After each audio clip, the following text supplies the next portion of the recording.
Presiden Prabowo Subianto akhirnya mengambil alih sengketa 4 pulau Aceh ke Sumatera Utara.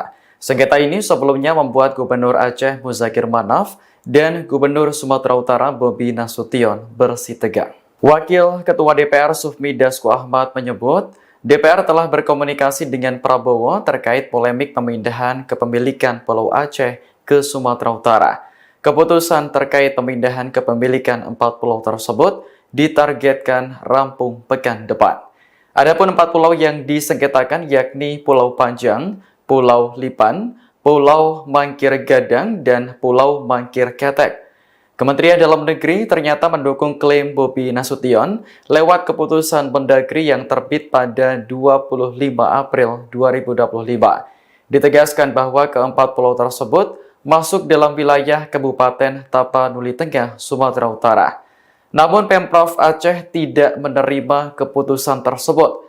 Usut punya usut, konflik perebutan wilayah ini sudah berlangsung selama puluhan tahun.